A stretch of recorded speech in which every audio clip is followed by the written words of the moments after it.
আর মনে রাখবেন প্রিয় ভাইয়েরা, দুনিয়ার জীবনে আমরা যাদেরকে নিয়ে বসবাস করি আর কি, প্রকৃত অর্থে তারা আমাদের আপন নন। আমাদের প্রকৃত আপন সত্তা হচ্ছেন আল্লাহ রাব্বুল আলামিন। আল্লাহর চেয়ে আপন আপনার কেউ নেই পৃথিবীতে। তো সেই আল্লাহকে আপন করে নেন, আপনি বুদ্ধিমান।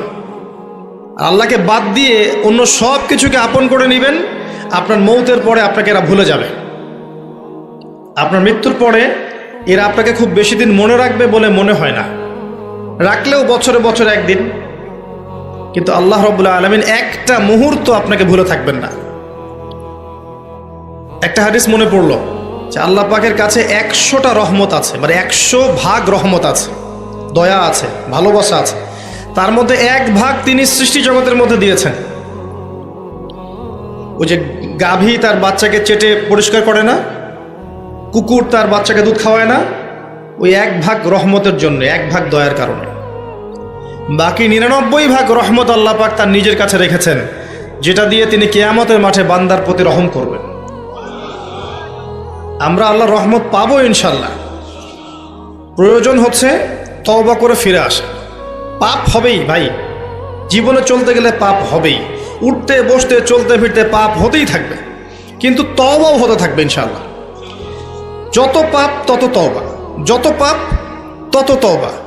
আপনি ঠান্ডা মাথায় এভাবে একটা কাগজ নিয়ে বসেন বাসায়, কাগজ নিয়ে বসে আপনি হিসেব করেন যে মনে করেন, অঙ্ক করেন, মনে করেন আপনার হায়াত 60 বছর, কথার কথা চলে গেছে 30 বছর, বাকি আছে কত বছর? 30 বছর। শেষের 5 বছর মাইনাস করেন। এই 5 বছর আপনি চাইলেও মনের মতো আমল করতে পারবেন না, ঠিক আছে?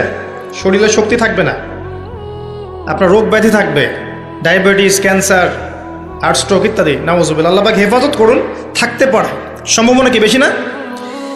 25 আছে আপনার কাছে, 25কে আপনি মাস দিয়ে গুণ করেন, দিন দিয়ে গুণ করেন, দিনের হিসাব পাবেন, পাবেন না?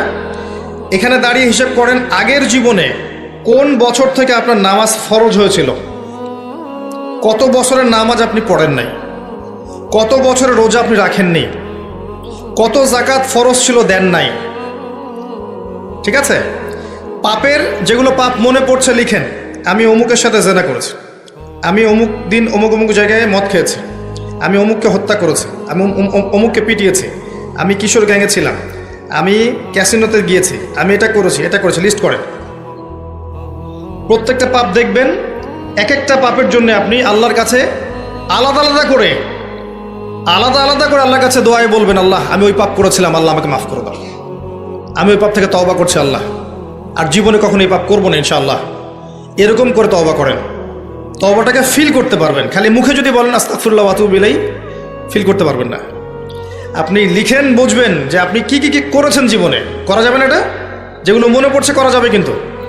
এরপরে অজু করবেন, করে সুন্দর করে 2 রাকাত সালাত পড়বেন, পরে চোখের পানি ছেড়ে আল্লাহর কাছে কান্নাকাটি করবেন যে আল্লাহ এই কাজ আমি করেছিলাম, আমি প্রত্যেকটা কাজ আমি আল্লাহ স্বীকার করছি যে আমি এগুলো ভুল করেছি।